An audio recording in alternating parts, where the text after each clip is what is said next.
Salut tout le monde. Une petite vidéo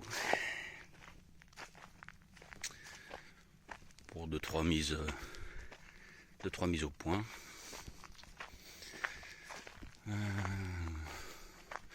Concernant les incendies, EDF,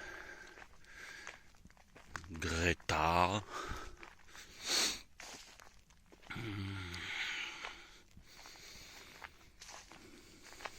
les banques.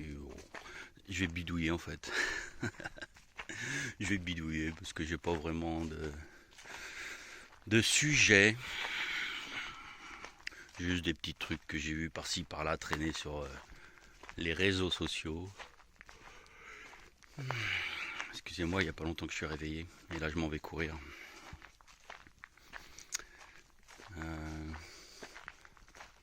Mozart, t'es parti où là? Il prend de l'assurance lui.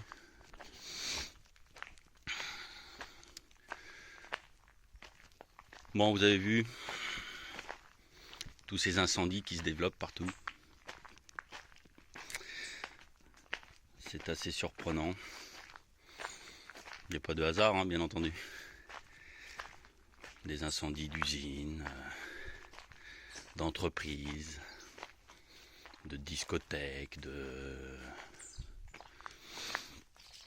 d'assurances, de je sais plus trop quoi. La dernière en date, qui est d'hier, c'est une usine Seveso quand même, hein, au Havre. Une des cheminées qui... Enfin un incident quoi. Et donc une des cheminées qui perdait énormément de fumée. Il y avait un incendie quoi. Faut autant le dire, il y avait un incendie. C'est pas dangereux pour la santé du tout. Bah si. Celle-ci, tout comme celle de Rouen, aura des conséquences dans les jours, les semaines, les mois à venir. Aura des conséquences sur la santé des gens. Donc voilà. Bien sûr que si. Tous les produits pétroliers, lorsqu'ils flambent, que ce soit sous forme de pneus, sous forme de plastique, pardon, sous forme de gaz, sous forme de pétrole lui-même, ou d'essence, c'est extrêmement dangereux pour la santé. À double titre, à double raison.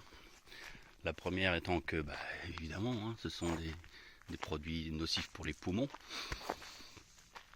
pour votre santé. CH4, C2, H8, etc. Enfin, tous les dérivés de méthane, propane, butane, etc. Méthyl, propyle, je sais pas quoi. Enfin, ceux qui ont fait de la chimie sauront à quoi ça correspond. Donc, carbone, hydrogène. Mais pas que ça. La deuxième raison, c'est que je reste persuadé que le pétrole, et de même donc les produits dérivés retravaillés après, comme le plastique, etc., sont tous les polymères et tout ça, hein, sont constitués d'une intelligence artificielle mi-organique, mi-organique, mi-artificielle. J'en avais déjà parlé, hein, tout ce qu'on appelle le Black Go, qu'on voit dans les films comme X-Files, tout ça, dans Smallville, dans Superman, dans plein de trucs, hein, dans plein de films, on voit ce petit liquide noir qui rampe et tout, même dans le dernier Terminator qui sort cette semaine, que je conseille à tout le monde d'aller voir. Mozart, il va pas venir. Excusez-moi. Hep, tu viens? Allez. Intelligence artificielle qui essaye de s'emparer du vivant et notamment de l'être humain, s'emparer de son corps physique. Et dans certaines circonstances même de son âme. On y croit, on n'y croit pas. Hein. Soit on est complotiste jusqu'au bout, soit on ne l'est pas. Il y a plein de toiles d'araignée, excusez-moi. Ce sont bien des toiles d'araignée.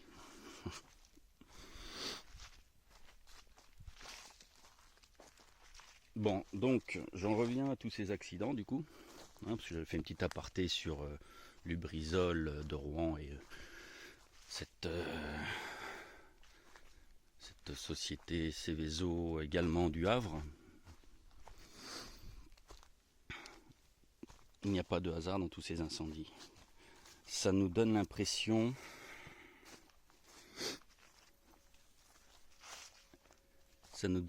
qu'on essaye de toucher le fric avant la chute. Ça nous donne l'impression que les propriétaires de ces endroits, de ces usines, ces entreprises qui ont cramé, veulent toucher l'assurance immédiatement avant de se barrer, avant que la crise n'arrive, avant que le chaos n'arrive. Moi, en tout cas, c'est la première chose qui me vient à l'idée. Quand on a un endroit qui brûle, ça peut arriver, hein. J'en ai vu, ça peut arriver. Un accident peut arriver. Quand on a deux, bon, ça reste encore du domaine du plausible, hein, du domaine accidentel.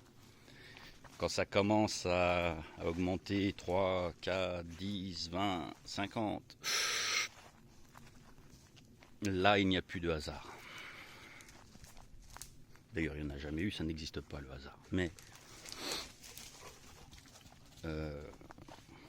c'est très probablement calculé.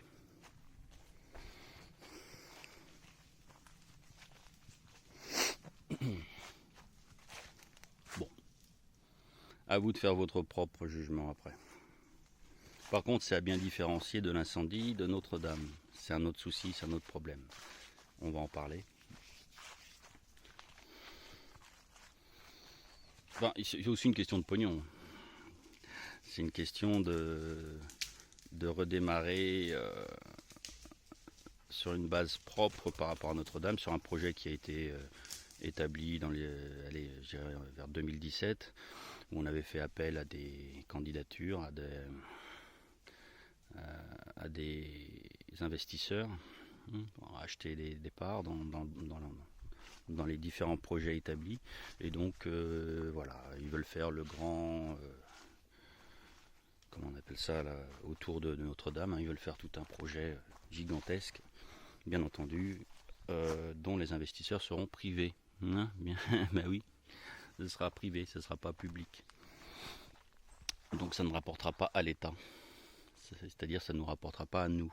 Ça rapportera à ceux qui veulent nous asservir. Et qui veulent nous asservir, qui nous asservissent.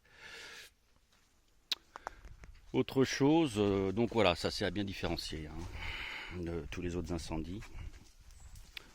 Autre chose, c'est ceux qui ne l'ont pas encore fait, je leur conseille d'aller jeter un œil sur la prophétie de Marie-Julie Jahenny. Alors, je reviens vite fait sur les prophéties.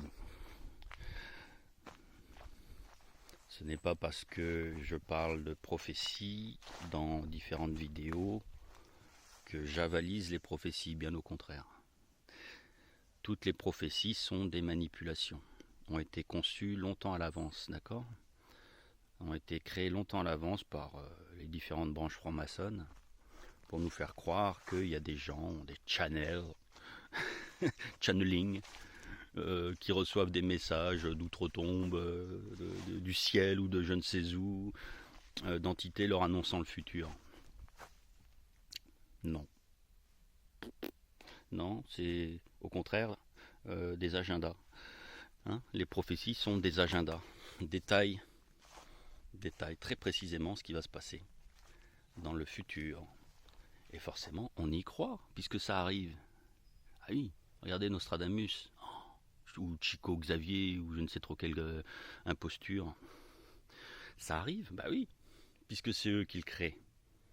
Vous voyez ce que je veux dire? On écrit des prophéties, et on fait en sorte que les événements se produisent. Comme ça, les générations futures y croient. Allez donc jeter un œil à cette prophétie de Marie-Julie Jaïni. Donc, je ne les cautionne pas, je les avalise. C'est-à-dire que tout ce qui est détaillé à l'intérieur des prophéties, effectivement, je pense que c'est une réalité possible, pas forcément la seule, mais c'est une réalité possible.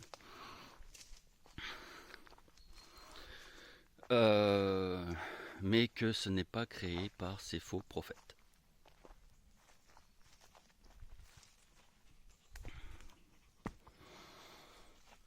Donc, que dit, en gros, mais vous allez voir, ça se précise de plus en plus dans cette prophétie de Marie-Julie Jaïni, que dit-elle? Que la moitié, voire les 3/4 de la France va brûler.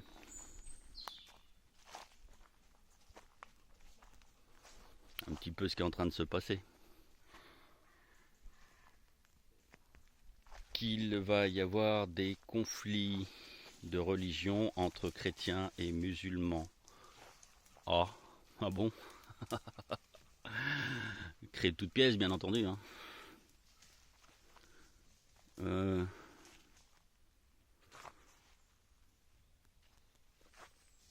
Qu'il va y avoir des vagues de musulmans.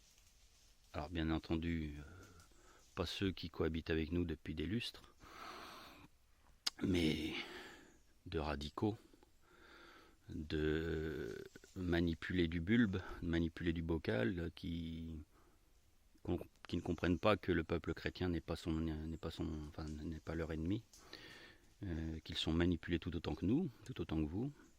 Donc des dégénérés de l'éveil, des faibles de l'esprit qui vont venir du sud et de l'est, notamment par l'Italie. Daesh n'a pas fonctionné, tous ces trucs d'ISIS, Daesh, ça n'a pas fonctionné. On ravive la flamme, une deuxième fois, on ravive la flamme, c'est ce qui est en train de se passer. Avec notamment cette histoire turque, les Kurdes de Syrie. On essaye de raviver la flamme et notre cher, comment il s'appelle, Erdogan, nous dit qu'il va nous envoyer des masses et des masses de migrants en Europe. Sachant que elle-même, la Turquie, fait partie de l'Europe, c'est assez amusant. Donc vous voyez bien le peu d'intérêt qu'ils ont par rapport à leur Europe, ces gens-là. En fait, ils s'en foutent royalement.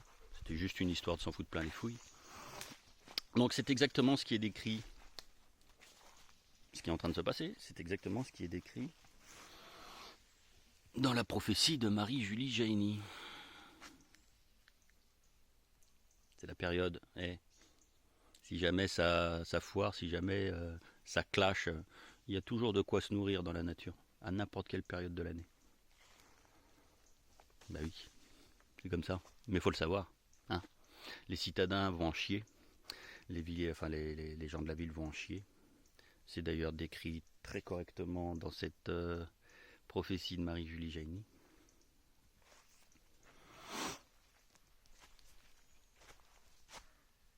Mais des zones de campagne s'en sortiront mieux. Pas dire qu'elles s'en sortiront à 100%. Elles s'en sortiront mieux. Et si on ajoute à ça certaines zones protégées de France, comme la Bretagne, comme la Vendée, la Normandie, enfin, une zone qui va de la Normandie, c'est d'ailleurs dans la prophétie de Marie-Julie Jaïni et du Père Pell. Viens ici, au lieu d'aller dans la boue. Bouh. Une ligne qui va de la Normandie jusqu'à le nord de la Gironde. Voilà. À l'est, tout brûle. À l'ouest, c'est relativement protégé. Ce qui ne veut pas dire 100% protégé. Donc ce qu'ils ont à dire, ce qu'ils racontent dans cette prophétie, c'est que ça viendra de l'Est et que ça ira jusqu'au Pays des Mauges, jusqu'à Cholet notamment. Donc moi je suis pas loin de Cholet. Je suis à 50 bornes de Cholet.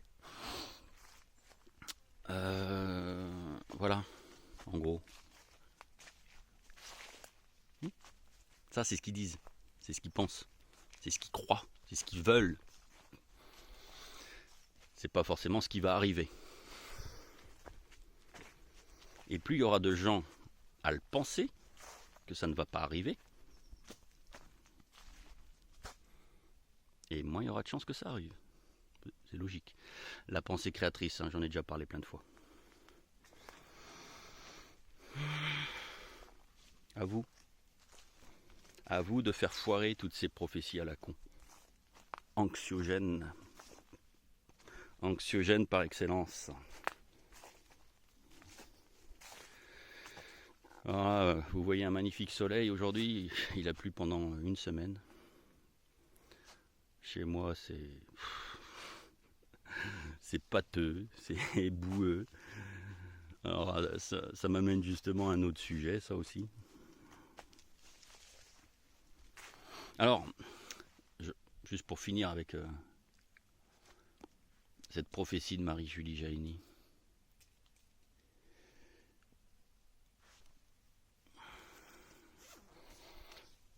Lorsqu'on observe bien les événements qui se produisent actuellement, hein, dans les médias, sur les réseaux, etc., on voit très bien qu'on arrive à un point de non-retour, à un point de chute. Hein, les plus grandes banques voleuses comme JP Morgan et la Goldman Sachs nous avertissent que le chaos, que la crise financière arrive. Il est possible que ça arrive même dès ce mois d'octobre. Je pense que il va y avoir les prémices, mais ça ne va pas être encore pour cette fin d'année. Ceci étant dit, et si le conflit, le faux conflit turc, et donc l'envoi de migrants extrémistes, radicaux, appelez-les comme vous voulez, aboutit, il y a de fortes chances que ça arrive dès le printemps. Pourquoi je dis de fortes? Parce que moi personnellement j'y crois pas du tout. Mais pourquoi je dis il y a de fortes chances? Quand je vous dis qu'il y a de quoi se nourrir dans la nature, on a ici, il est un petit peu vieilli, c'est une amanite, je sais plus trop quoi. Alors attention avec les amanites, il y en a qui sont pas comestibles. Enfin la plupart même d'ailleurs ne sont pas comestibles. Mais vous trouvez des lactaires, des russules, des trucs comme ça. Les gens ne les connaissent pas, les lactaires, les russules. Il y en a qui sont pas bonnes, mais il y en a. 90% des russules et des lactaires sont bons, sont comestibles. Les gens ne les connaissent pas. Alors qu'est-ce qu'ils font? Ils les prennent, ils les retournent, ils les écrasent. Eh ben oui, quand on ne connaît pas, c'est toujours pareil. Hein. Quand on ignore, on fait n'importe quoi. Bon, c'est un peu avec toutes ces histoires New Age, hein, avec toutes ces conneries de manipulation. Bon, bref, je m'éloigne, mais voilà. Donc, la prophétie de Marie-Julie Jaïni avance la date du 20-24 mai. Début de la première salve. On parle beaucoup de l'année 2020 quand même, hein, depuis quelque temps. Donc voilà, moi personnellement j'y crois pas trop. Je pense qu'il va y avoir un clash, ça c'est clair et net. De là à dire qu'il va se passer exactement ce qu'ils veulent, à savoir un conflit, un massacre qui va tuer énormément de gens, je sais pas. Mais si ça devait se produire, en tout cas on est bien parti pour que ça se réalise aux alentours, ou que ça commence à se réaliser aux alentours du 20 mai, et que ça se prolonge pendant presque une année, voire plus d'une année. Donc jusqu'en 2021. La prophétie de Marie-Julie Jaïni prévoit un sauveur, un roi, retour de la royauté en France. Il est bien entendu qu'on ne va pas laisser faire non plus. On va peut-être faire en sorte et laisser faire pour qu'il ramène le calme, puisque ça sera ce qui aura été créé, prévu par l'élite satanique, ou plutôt dans ce cas-là luciférienne, qui va prendre la place des satanistes. Ça aura été prévu, donc la libération de la France, entre autres aussi par la Russie.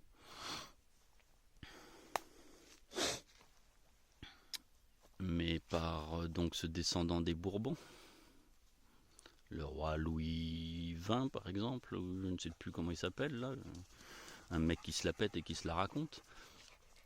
Donc on va laisser ces gens-là ramener le calme, mais après on va prendre les choses en main de façon à ce qu'on ne reproduise pas exactement les mêmes problèmes.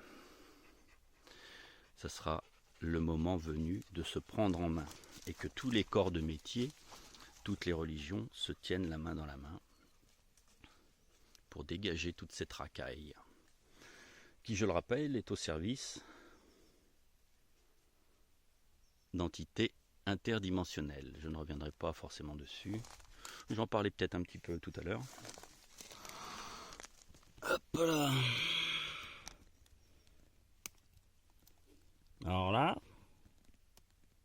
ce sont des petits mousserons. Ça se mange, miam miam, en omelette. Par exemple, pour accompagner des plats, dans des salades.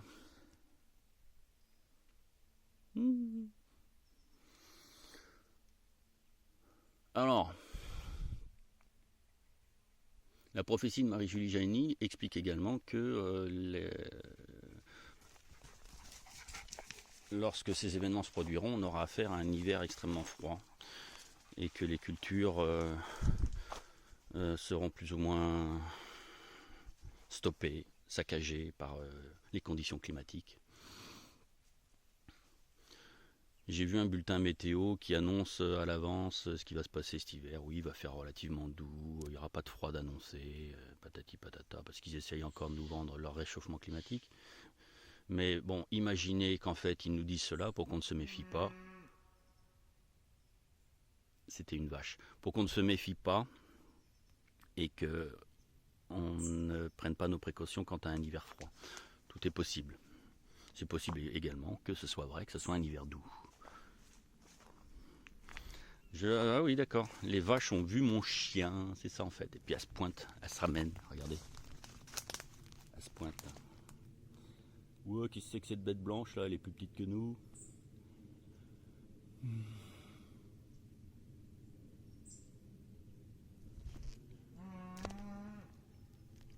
Elle a sûrement raison. Je dis pas le contraire. Bon. Allez, on ferme cette parenthèse prophétie Marie-Julie Jaïni. Hein. Allez, d'accord. Allez la lire. Faites votre propre avis. Par contre, faisons en sorte que ça ne se réalise pas par la pensée collective. Voilà. Hein, les prophéties ont également été créées pour ça, hein, pour que les événements se produisent et donc qu'on y croit et donc qu'on crée par la pensée collective. C'est de la magie noire. Hein. C'est de la magie noire. L'anxiété, la peur les nourrit. La peur nourrit leur magie, en fait, en quelque sorte. Tiens, c'est dans quoi que j'ai vu ça? Oh, et la série Les légendes de demain, là, les Legends of Tomorrow, DC Comics. Épisode 14 de la saison 4. Épisode 14. La peur nourrit leur magie à ces mages noirs.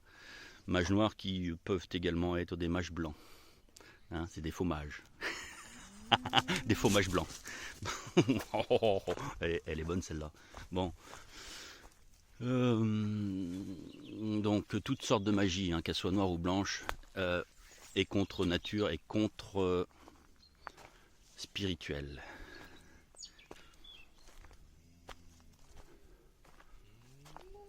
Mouh. J'espère que c'est pas des vaches enragées. Elles vont me sauter dessus. Je sais plus de quoi je parlais.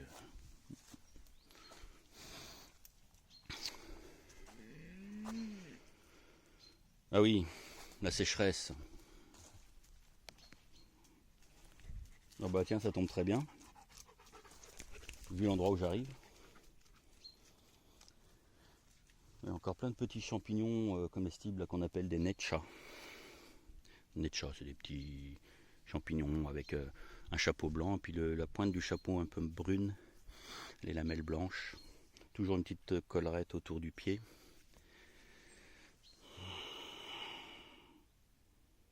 Je vous les montre après tout. Je vous les montre. Je ne sais pas si vous les voyez. Voilà.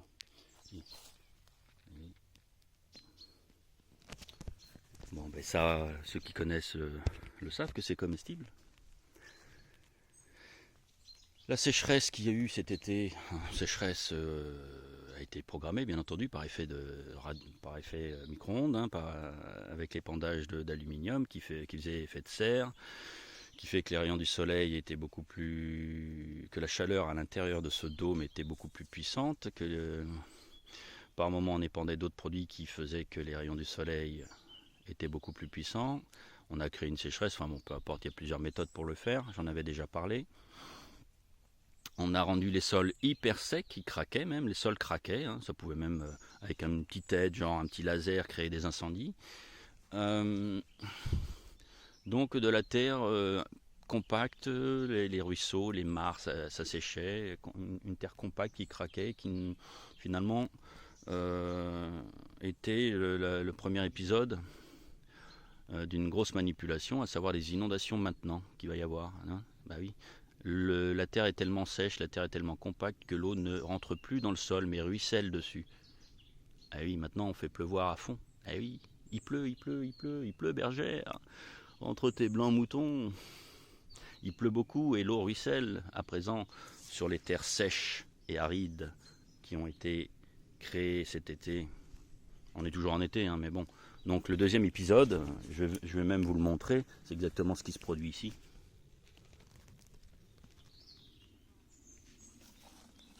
Vous voyez, je ne sais pas si on voit bien, mais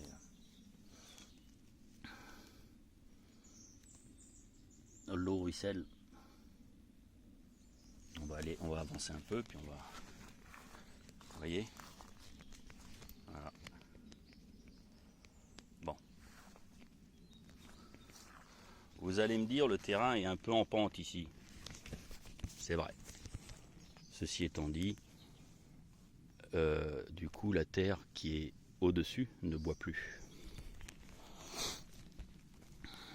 Alors, j'ai fait en sorte de ne pas marcher dans l'eau. Donc voilà, vous voyez un petit peu, créer de la sécheresse pour ensuite créer des inondations, notamment dans les départements du sud, là où les orages sont beaucoup plus violents. Les tornades également dans l'Hérault. Il y a de plus en plus de tornades en France. J'avais prévenu il y a quelques années qu'il y en aurait. Il y en a toujours eu, mais pas aussi nombreuses.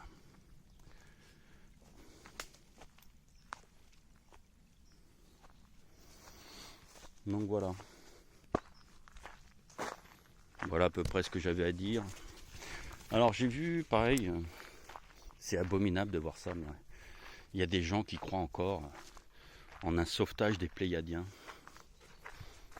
Merde. C'est ballot. Il n'y aura pas de sauvetage des Pléiadiens. Pléiadiens, il y en a même qui les voient la nuit au pied de leur lit. Des grands êtres blonds, lumineux. Waouh, magnifique. Ou dans les champs de crop circle. Ah oui, je vous ai dit que je ferai une vidéo sur les crop circle, mais j'ai pas encore bien préparé le truc. Ceci étant dit, si j'en fais une, je pense que ça vous apportera quelques petits éclaircissements. À la fois humains, à la fois militaires, à la fois non humains. Je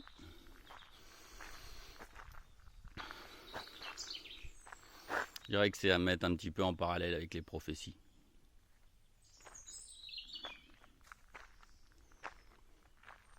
Bon. Je disais quoi, les Pléiadiens? Mais non, il n'y aura pas de sauveur. Si vraiment ils arrivent à la date butoir de leur agenda, il y a 51% des gens qui y croient encore, il y aura une intervention holographique. Alors pas le projet Bluebeam, parce que lui, il est mort avorté, mais parce qu'il y a eu trop de gens qui en parlaient, évidemment, hein, trop de gens qui en parlaient. Mais ça porte d'autres noms, hein, mais la technologie reste la technologie holographique 7D, 7 dimensions, on avait déjà parlé, hein. Longueur, largeur, hauteur, espace, temps, toucher, odorat, enfin il y a 7 dimensions en tout.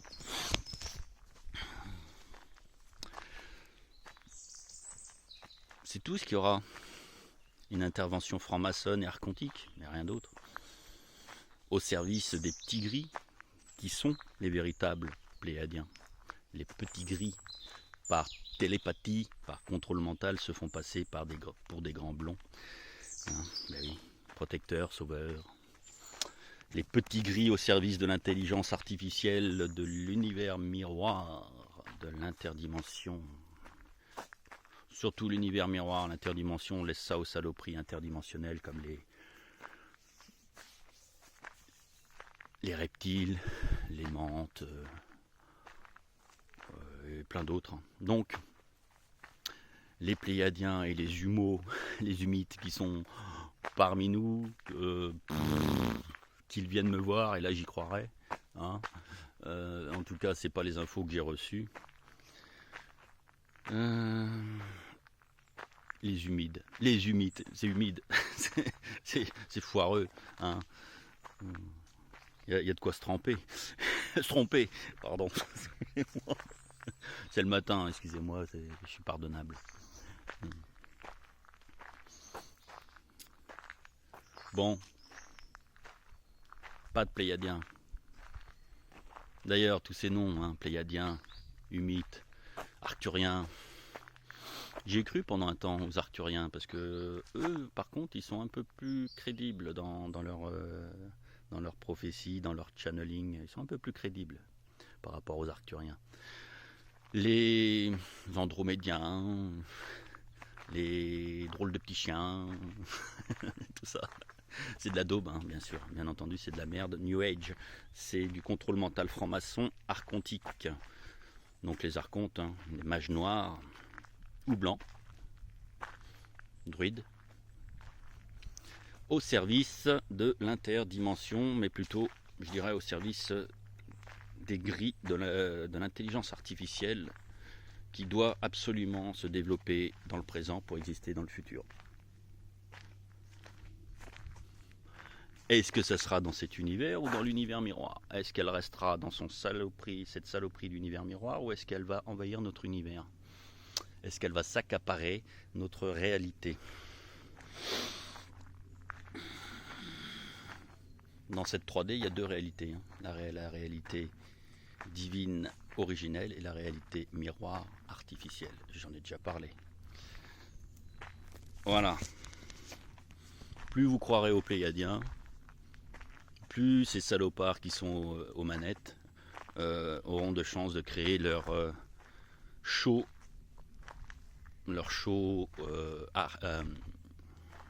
holographique. Et voilà, forcément, une religion unique. C'est pour ça qu'on essaye de détruire un petit peu les religions. Hein. Ben oui.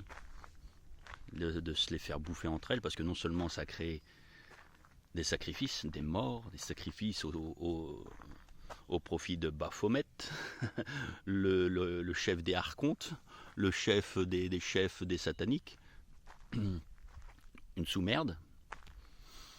Non seulement ça fera des sacrifices humains, mais en plus ça mettra en place donc leur nouvel ordre mondial, leur nouveau paradigme luciférien, avec le retour du Christ, hein, ce qu'on nous fait passer pour le Christ, mais qui en fait est une fausse lumière. Je rappelle, le Christ, c'est l'énergie positive, l'énergie lumineuse qui est en chacun de nous, d'accord, et qui en fait, c'est la globalité de toutes les énergies de tous les êtres vivants. C'est ça le Christ, d'accord, ce que vous appelez Dieu chez les chrétiens, les chrétiens ce que vous appelez Dieu ou Mahomet chez les musulmans, ou Bouddha, ou Boudin, ou je ne sais trop quelle saloperie d'Anunnaki qui est venue nous asservir. C'est ça le Christ, c'est l'ensemble des énergies positives à l'intérieur de l'ensemble des êtres vivants, pas seulement humains, mais animaux, végétaux, minéraux, tout ce qui est vivant. Le Christ, appelez ça le divin si vous voulez, ou la source, parce que ça ne se cantonne pas, pardon j'ai du mal ce matin, ça ne se cantonne pas qu'à la Terre, qu'à notre monde. Il y a d'autres mondes où il y a d'autres êtres vivants qui appartiennent à ce Christ, à cette source, à cette divinité. Voilà, allez, je crois que j'ai fait le tour de la question. Il y a des choses que j'ai pas encore, il y a des questions que j'ai pas encore lues ou écoutées. Vous m'excuserez, je le ferai. Peut-être pour une prochaine vidéo. Il y a des choses. Hein, peut pas être partout. En précaution, en prévision, faites quelques petites réserves en cette fin d'année pour le printemps.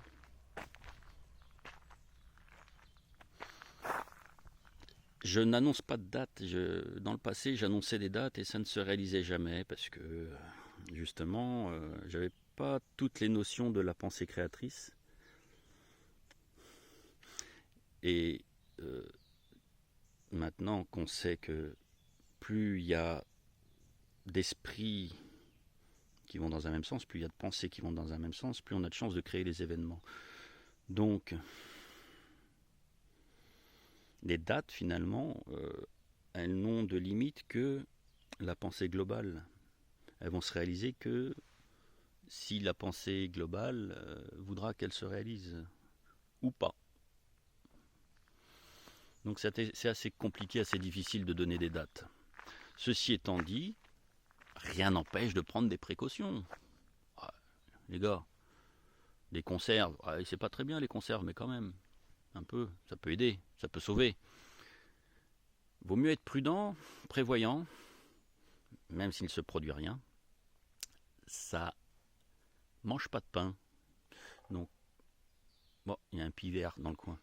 Donc, des conserves, riz, pâtes, des conserves, les boîtes de conserve, hein, bon, comme ça, des fruits en conserve ou en bocaux, des allumettes ou des briquets. Bah, allez, faites une réserve de briquets après tout. Pourquoi s'emmerder avec des allumettes? Mais bon, ceci étant dit, quelques boîtes d'allumettes, ça peut servir. Des médicaments, je dirais, on s'en fout un peu des médicaments, puisque tout est dans la nature. Du bois de chauffage. Évitez tout ce qui est... Alors, vous allez vous faire baiser, hein. Tout ce qui est en électrique, en fuel et tout ça, si jamais il y a un crash, si jamais il y a un clash, l'électricité sera coupée, le fuel ne sera plus distribué, raffiné. Chauffez-vous au bois. Je sais, ça détruit des arbres. Ben oui, ben oui, ben oui, ben oui. Prenez du bois mort à ce moment-là. Tout se recycle, rien ne se perd. Prenez du bois mort. Ben ouais. Ou du bois de taillis, dans le pire des cas. Donc voilà. Je viens de penser que j'avais oublié un truc par rapport à l'électricité. EDF, bah oui. Vous avez vu, cet été, hein, enfin de juin à août, l'électricité a augmenté de 10% en tout, une fois 7 et une fois 3. Soi-disant pour aider la concurrence à ne pas couler, à se développer. Mais on savait tous que c'était une grosse mascarade, du gros flanc, du gros pipeau de salopard. Et puis là, elle va augmenter de 5%. Ça va faire donc une augmentation de 15% en l'espace de 5 mois. 15%. L'électricité aura augmenté de 15%. Bon. Mozart ? Il a dû voir le pivert. Bon, l'électricité a augmenté de 15%. On fait tout, l'État fait tout, pour que, une fois privatisé, l'EDF se fasse des couilles en or. Donc, les pompes à chaleur à 1 euro. Ah oui, pompe à chaleur à 1 euro. Tout le monde aura le droit à sa pompe à chaleur. Dans le pire des cas, les foyers moyens paieront quelques centaines d'euros. Je ne sais pas si vous l'avez entendu depuis vert. Donc quelques centaines d'euros et tout le monde aura sa pompe à chaleur. Et ça marche comment? Ça marche au courant, ça marche à l'électricité. Et ça dure combien de temps? Ça dure 10 ans. Dans 10 ans, l'EDF sera privé. Il faudra changer les pompes à chaleur. Et oui, nos chers amis privés qui auront acheté EDF se font des couilles en or. Et avec cette augmentation de 15% de l'électricité, se font les couilles en or. Et oui, ce sera privatisé. Ce ne sera pas pour vous, ce ne sera pas pour l'État, ce ne sera pas dans vos poches, ce ne sera pas dans les poches de la Caisse nationale. Non, ce sera dans les poches de ces élites qui s'en foutent toujours plus chaque année. Ah, c'est magnifique, c'est somptueux quand on a l'esprit qui se dégage de toutes ces manipulations.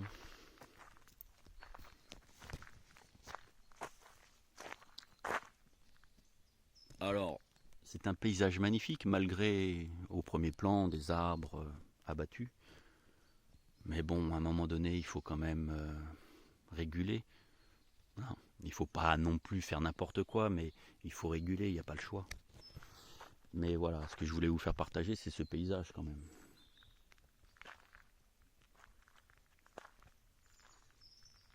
Avec des vaches encore.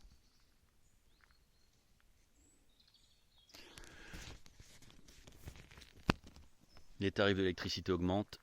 On vous vend des pompes à chaleur à 1 euro. Tout pour appâter le plus de personnes possible, pour aller vers le tout électrique. Et l'EDF va passer dans le domaine privé. C'est magnifique. C'est magnifique. Vous allez contester quoi que ce soit, ils pourront vous couper le courant. Dans l'état actuel des choses, l'État n'a pas le droit de vous couper le courant. Mais là, rien ne les empêchera vu que ce sera privé. Hein, si vous refusez le Linky, allez-y. De toute façon, vous avez la possibilité de refuser le Linky. Vous savez très bien maintenant avec les Robins des Toits là, qui vous donnent des solutions par rapport aux ondes électromagnétiques et tout, sur la santé, ou même le fait d'entrer chez les gens, etc. Enfin, vous avez des solutions, vous avez des recours, vous avez des lettres à envoyer en recommandé avec accusé-réception. Ça marche. Ceci étant dit, quand ça sera privé, l'EDF, vous n'avez pas de Linky, on vous coupe le courant. Et vous aurez juste votre gueule à fermer et vos yeux pour pleurer. Je ne dis pas qu'il faut accepter le Linky, bien entendu. Je dis qu'il va falloir se remonter les manches tout de suite pour trouver les solutions alternatives et créer du courant nous-mêmes. Avec l'énergie Tesla. Je veux dire, avec des bobines de cuivre. On peut tout faire. Les véhicules électriques. Ils me font rire avec leurs véhicules électriques aux batteries polluantes. Là, ils me font rire. La pollution, c'est un autre moyen également de détruire le vivant, donc le divin. Donc les voitures électriques avec des batteries polluantes, ça me fait rire. Les vraies voitures électriques, ce serait de mettre du fil de cuivre autour des roues, enfin des essieux. Hein. On crée un courant électrique en continu. C'est-à-dire que la voiture en roulant se recharge automatiquement. Ça me fait rire. Il n'y a pas besoin d'une prise de courant à les mettre toutes les 2 heures dans le trou du cul d'EDF. Ça, c'est de la merde. C'est pas les vraies voitures électriques. Vous voyez la différence? La véritable voiture électrique, c'est on crée un champ électromagnétique en roulant. Hein? Voilà. Ou dans les rivières, des petits moulins à eau. Des petits moulins à eau avec un courant électrique. Donc, avis lancé, appel lancé aux gens qui sont prêts à acheter un village et à créer son indépendance, son autosuffisance avec ce genre de méthode, par exemple. Il y a plein de villages en France, j'en ai déjà parlé. C'est facile de créer de l'électricité. Il y a des solutions. Un petit coucou à l'ami Hassan Body. Allez. Je vous salue, je vous laisse, je finis de courir. Et puis, je m'en vais bosser. Hein. Oui, il faut bosser à un moment donné, quand même. Hein. On est quand même dans ce système merdique. Pour le moment, on n'a pas trop le choix. Et je vous dis à une prochaine vidéo. Il y avait un brouillard ce matin, mais là ça se lève. À une prochaine vidéo, on verra de quoi on parle. Rien n'urge, maintenant vous savez à peu près tout. Tout ne tient qu'à vous, il n'y aura pas de libération venue du ciel. Enfin, indirectement, c'est vous qui devez vous libérer vous-même. Vous libérer de la matrice, vous libérer de la manipulation, c'est vous qui devez, en gros, vous souvenir, faire revenir la connaissance en vous. Ce qui, indirectement, veut dire vous éveiller, vous réveiller spirituellement. Voilà. Il n'y aura pas de grands blonds avec une chaussure noire. Non, il n'y aura pas de ça. Non, non, non. À bientôt. Portez-vous bien. N'hésitez pas à poser des questions. Même si des fois j'y réponds pas. Un saleté de frelon. Je n'aime pas les frelons. Va-t'en, frelon, va-t'en, va-t'en. Je déteste les frelons. On pourrait croire que c'est des saloperies de bestioles créées par l'interdimension pour faire peur aux gens. Ah, et si c'était ça? Bon, allez. À bientôt. Fini les conneries. Ciao.